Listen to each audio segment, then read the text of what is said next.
Team leader is fully trained, which would be us, the main people that already win souls. And they have all of these tools. They have a stat card. Like you said, a soul goal. You set a goal for that day. I want 10 souls. I want 20. I want 30, whatever it is. And then it says how many people spoke to, how many people said yes or no. And the team leader inspects each soul winner so that they're constantly growing. So like if you had a soul goal of 10, but only talk to one person, then... Do you see how they're devaluing souls into just a number? And look at Pastor Rodney's face right there. Looks like his head is sticking forward a little bit. Do you see how they're devaluing souls? Do you see how going after, oh, I won 10 souls today, 20 souls today, 30 souls today. Jesus said 30, 60, or 100-fold in your entire life. You know why? Because real souls, you're not going to find a bunch. There's just a remnant that ends up being saved. A very small number. It's like finding gold. To go out there and think that you just won 30 souls to the Lord, I'm sorry, but the Bible says many are called, few are chosen, many will be on the broad path, and wide is the way that leads to destruction, and many find that path. But narrow is the way, and few. And these people right here, they're teaching you how just all they understand is the many, and the real purpose is to bring in as many people as they can so they can exploit more people and take up more offerings from all these people. Where was your fishing hole? Were there people there? Were they too shy? Whatever. So a team leader works with the group of 5 to 10 people to teach them how to win souls. And once somebody gets about 20, 30, 40 souls, they become a team leader. They become a team leader, and they start teaching other people. So that's how 20, 30, 40 so souls. Each fishing hole folder has a backup fishing hole. And every day... I'm just saying, they're talking about God's precious children like they're just a number on a page. No, it's not God's precious children. You guys are missing it big time. And this guy was supposed to launch out and start his own ministry. To make sure we're going to the right this guy right here was supposed to start his own ministry back in 1999. So everything he's done since the Lord told him to go, ever since the Lord told you to go, Eric, you get no credit for anything. It's all wood, hay, and stubble. It's a big bundle of weeds. And if somebody really did get saved, if somebody really got saved, it's credited to Paul, because you guys quote Romans. And most of the people that you call souls, that you say you won, are actually people who are already Christians walking down the street, and somebody comes up to them, reads them the script, and they say the prayer. Carefully crafted words in that script. And I don't really have a problem with that part.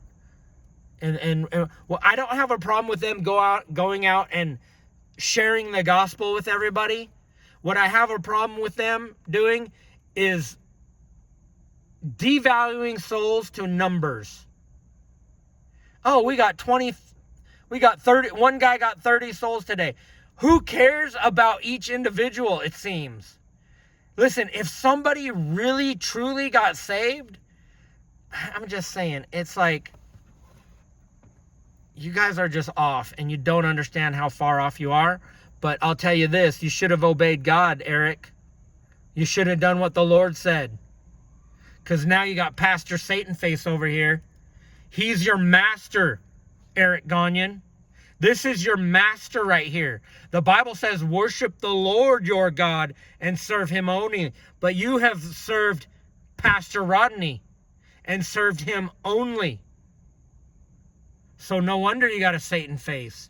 So if we see 3 teams that got low souls, then we realize they're fishing in the wrong place.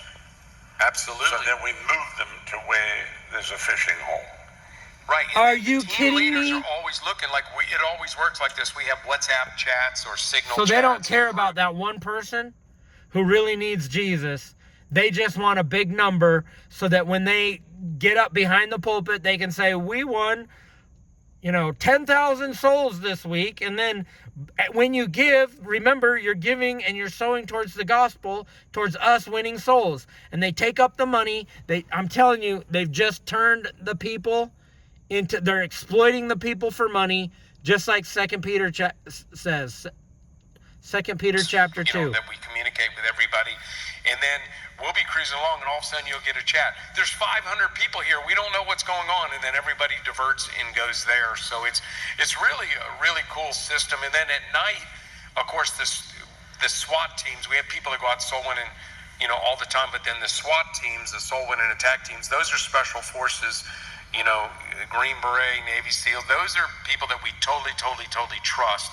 No, and we dude. send into some difficult situations. And they know how to get out of them. They know how to get out. They know how to get in them. And they know how to get out of them. And they're working for Satan face here. By the grace of God. You want to see Satan Pastor Rodney face? said one of the main things is really This guy praying can bear no because, good fruit. we're in some tough The Bible situations. says In no good tree Chicago, can bear we had bad to fruit. adapt No bad to- tree can instead bear of, good like fruit. the Bible The fact that he has a Satan face is proof he's not good fruit.